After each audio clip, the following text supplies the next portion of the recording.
জানাজায় সূরা ফাতিহা পড়ার পক্ষে এবং না পড়ার পক্ষে হাদিস আছে কি? সাহাবীদের পক্ষ থেকে স্পষ্ট বর্ণনা আছে যে রাসূলুল্লাহ সাল্লাল্লাহু আলাইহি ওয়াসাল্লামের সুন্নাত জানাজায় সূরা ফাতিহা পড়া। আর রাসূলুল্লাহ সাল্লাল্লাহু আলাইহি ওয়াসাল্লামের পক্ষ থেকে একটা আম হাদিস আছে যে সূরা ফাতিহা ছাড়া সালাত হয় না। সেই আম হাদিসের ভিত্তিতে আমরা মনে করি সকল সালাতে সূরা ফাতিহা পড়তে হবে।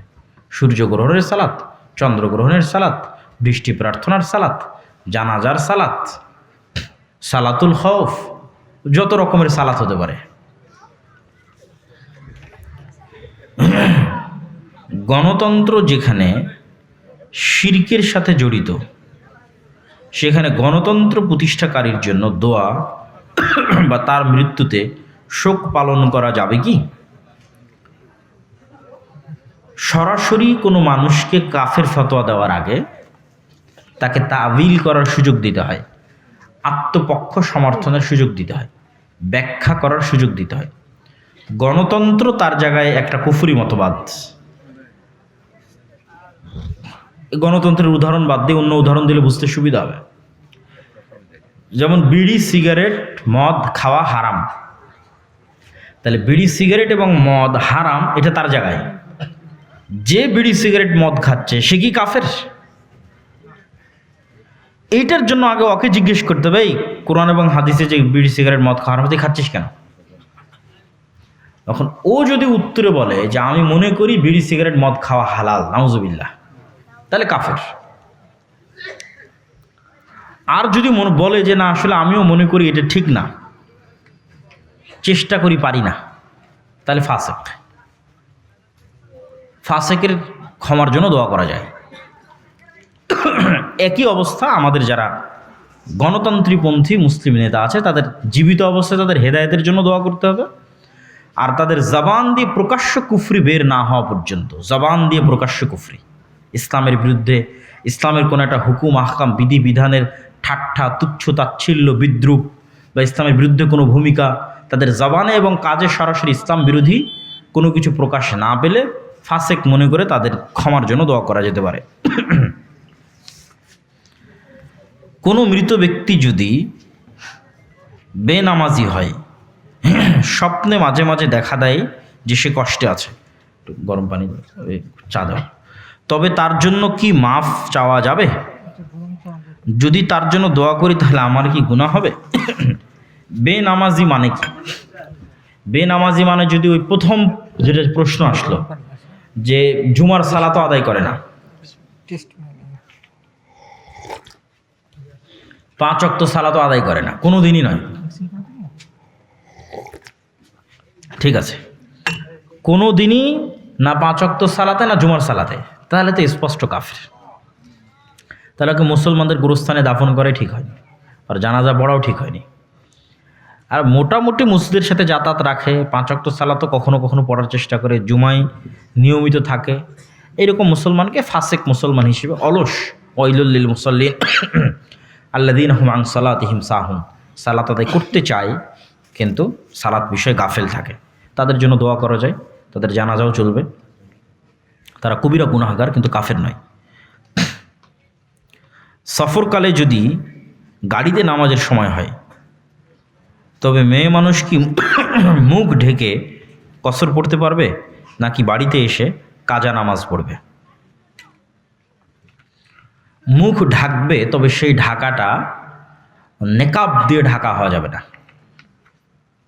নেকাব মুক্ত ঢাকা হতে হবে, তথা স্বাভাবিক একটা কাপড় মুখের উপর দিয়ে পড়ে থাকবে, মুখ খোলা, মুখে কিছু নাই, স্বাভাবিক একটা কাপড় মুখের উপর দিয়ে ফেলে রাখবে, ভিতরে মুখ খোলা আছে।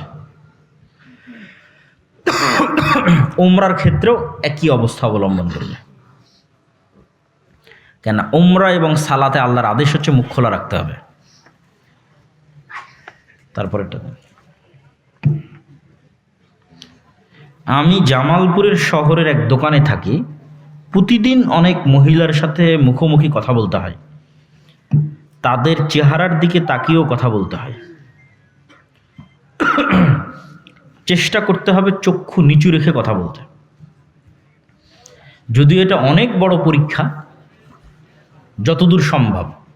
আর বাকি সময়ের জন্য ইস্তেগফার, তওবা, 5 ওয়াক্ত সালাত, জিকির, আজকার, দান, এগুলোর মাধ্যমে ক্ষমা নেওয়ার ব্যবস্থা করতে হবে। আমার মেয়ের নামের অর্থ খাঁটি বা নির্দোষ, কিন্তু নামটা কি সেটা আমার জানার দরকার ছিল। খাঁটি বা নির্দোষ খারাপ নয়, ভালো, কিন্তু নামটা আসলে আরবিতে কি?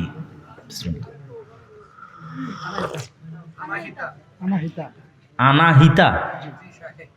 এই তো, এই নামের অর্থ তো আমি জানি না, দেখতে হবে।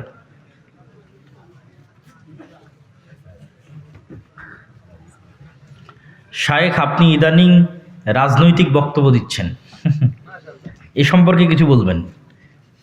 ঠাকুরগাঁয়ে এরকম একটা প্রশ্নের উত্তর দিয়েছিলাম, গত 2 দিন আগে ফেসবুকে পোস্ট দেওয়া আছে, ওখানে বিস্তারিত বলা আছে। নবীরাও রাজনীতি করেছে, কিন্তু রাজনীতি হবে নবীদের আদর্শ অনুযায়ী। নবীদেরকে আল্লাহ সুবহানাহু ওয়া তাআলা বলেনি মুসা আলাইহিস সালাতু ওয়াস সালামকে যে তুমি মিশরের উমুক গ্রামে গিয়ে দাওয়াতি কাজ করো। কোথায় দাওয়াতি কাজ করো? ডাইরেক্ট ইযহাব ইলা ফিরআউন, ডাইরেক্ট ক্ষমতার মসনদে আঘাত, সোজা ফিরআউনের কাছে গিয়ে দাওয়াতি কাজ করো। ইব্রাহিম আলাইহিস সালাতু ওয়াস সালাম ডাইরেক্ট, তার পিতা আজরও মন্ত্রী, আর মন্ত্রী পরিষদের প্রধান তো নমরুদ। তো সব সময় নবীদের ফাইট হয়েছে তৎকালীন যুগের রাজা বাদশাদের সাথে। তো নবীরা এমন কি করলো যে রাজা বাদশাদের সাথে ফাইট হলো? তাহলে নবীদের রাজনীতি আমরা এখনো করতে পারিনি। আমরা তো, আমাদের জীবন তো আরাম আয়েশে পার হয়ে যাচ্ছে, তাই না? তো নবীদের দাওয়াত এবং নবীদের রাজনীতি আমাদের শিখতে এখনো দেরি আছে, বুঝতে এখনো দেরি আছে। তো আমি মনে করি যে আল আমরু বিল মারুফ ওয়ান নাহি আনিল মুনকার, সৎ কাজের আদেশ এবং অসৎ কাজে বাধা দেওয়া, এবং সেটা একদম সর্বোচ্চ পর্যায় থেকে সর্বনিম্ন পর্যায় পর্যন্ত, এটা নবীদের দাওয়াতের একটা মানহাজ। আমাদের দাওয়াতেও বিপ্লব আসবে যদি আমাদের দাওয়াত নবীদের মতো নিঃস্বার্থ হয়। আমাদের দাওয়াত নিঃস্বার্থ নয়, এই জন্য আমাদের দাওয়াতে বিপ্লব আসে না, এই জন্য আমাদের দাওয়াতে ক্ষমতার মসনদ নড়ে না, এই জন্য আমাদের দাওয়াতে কেউ ধরে জেলখানে নিয়ে যায় না, কারণ আমাদের দাওয়াত স্বার্থপর। আর নবীদের দাওয়াত ছিল নিঃস্বার্থ, যা বলেছে ওইটাই বাস।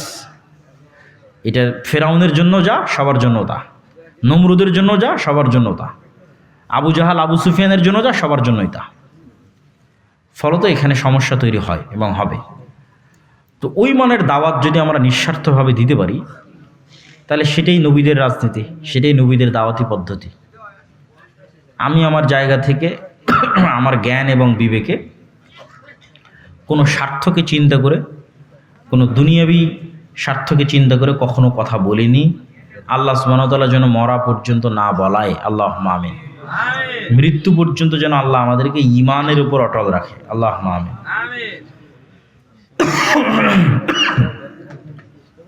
প্রজেক্টরের মাধ্যমে মেয়েরা বক্তাকে দেখতে পারবে কি? আয়েশা রাদিয়াল্লাহু তাআলা আনহা যেহেতু সাহাবীদের খেলা দেখতেন মসজিদে নববীতে, তো এটাতে সমস্যা নেই। কোনো মুসলিম যদি অন্য মুসলিমের সাথে কথা বন্ধ করে দেয়, তাহলে আরেক যে আছে সে কথা বলার চেষ্টা করবে। একজন বন্ধ করেছে, আরেকজন বলবে, এই তো দায়িত্ব। সে তার দায়িত্ব পালন করার পরেও যদি না বলে, কিছু করার নাই, তার দায়িত্ব থেকে সে মুক্ত হয়ে গেল। কিন্তু কথা বন্ধ করা উচিত নয়। তো সালাম, দেখা হলে সালাম দিতে হবে, এটা জরুরি। প্রশ্নটা শেষ করি, নিচ্ছি। জুমার সালাত ও 5 ওয়াক্ত সালাত কোনোটাই আদায় করে না এমন ব্যক্তি নিশ্চিত কাফের। এই কাফেরকে সামাজিকভাবে বয়কট করতে হবে।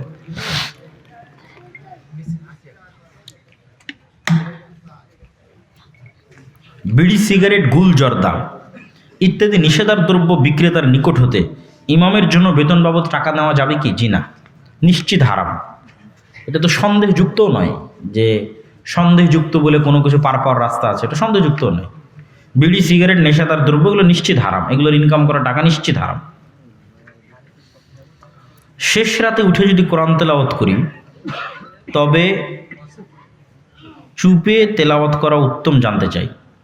শেষ রাতে উঠে কোরআন তেলাওয়াত করলে সরাবে তেলাওয়াত করাই উত্তম, পাড়া প্রতিবেশী নিকটস্থ কারো ক্ষতি না করে, কষ্ট না দিয়ে। সালাতে রুকুতে গিয়ে দুই হাতের আঙ্গুল কিভাবে রাখতে হয়? হাঁটুর সাথে ধরে থাকবে। অবৈধভাবে বৈদ্যুতিক লাইনে ওয়াজ মাহফিল অনুষ্ঠিত হলে উক্ত মাহফিলে আল্লাহ তাআলার রহমত আসবে কি? সকল প্রকার অবৈধ কাজ থেকে বিরত থাকতে হবে। যেহেতু আমরা যে দেশে বসবাস করি এটাকে আমরা ফাসেক মুসলিম রাষ্ট্র মনে করি, আর ফাসেক মুসলিম রাষ্ট্র অবশ্যই দারুল কুফরের চেয়ে ভালো, এবং ফাসেক মুসলিম রাষ্ট্রের সম্পদ হেফাজতের দায়িত্বও মুসলমানদের। আমার 40% জমি আছে, আমার একটি মাত্র কন্যা সন্তান, পুত্র সন্তান নাই। আমি কতটুকু জমি সন্তানের নামে লিখে দিতে পারবো? আপনার স্ত্রী থাকতে পারে, আপনার মা থাকতে পারে, আপনার ভাই থাকতে পারে, এত সহজ নয় তো। শুধু ছেলে থাকলো না তাই সব সম্পদ আপনার কন্যার, এটা নয়। এই জন্য এভাবে অগ্রিম লিখে দেওয়া যাবে না। আপনার মৃত্যুর পর ওয়ারিস কারা কারা বেঁচে আছে তারা বুঝে নেবে। তার ওয়ারিস হিসেবে আপনার মেয়েও একজন ওয়ারিস, কিন্তু যদি আপনার স্ত্রী থাকে আপনার স্ত্রীও পাবে, আপনার যদি মা থাকে আপনার মাও পাবে, আপনার যদি ভাই থাকে সেও পাবে। জামাতে সালাত পড়ার সময় ইমাম সাহেব টাখনুর সাথে টাখনু, কাঁধের সাথে কাঁধ মিলিয়ে কাতার সোজা করতে বলেন। অনেক মুসল্লি শুধু পায়ের কনিষ্ঠ আঙ্গুলি লাগায়। অন্তত প্রথম দাঁড়ানোর সময় চেষ্টা করতে হবে একদম কাঁধে কাঁধ পায়ে পা মিলিয়ে দাঁড়ানো। তারপরে সালাতের গতিতে একটু পরিবর্তন হতে পারে, সর্বোচ্চ চেষ্টা করতে হবে ধরে রাখার। শায়েখ সালাতের এবং পবিত্রতার অজু, তায়াম্মুম, ফরজ গোসল, হায়েজ, নেফাস, সালাত একদম সালাম ফিরা পর্যন্ত এবং সকল প্রকারের সালাত 1000 প্রশ্নের উপর আমাদের একটা ফতোয়ার বই আছে। সব রকমের সালাত কেন্দ্রিক প্রশ্ন এটাতে আছে। আজকে কোনো বই আনা হয়নি কেন? আজকে সাথে কোনো পরিচিত ড্রাইভার নাই। এখন আশেপাশে কোথাও বইয়ের দোকান আছে কিনা? রিসালাত ফাউন্ডেশন নয়, বই পাওয়া যাবে। জাযাকাল্লাহ খাইর।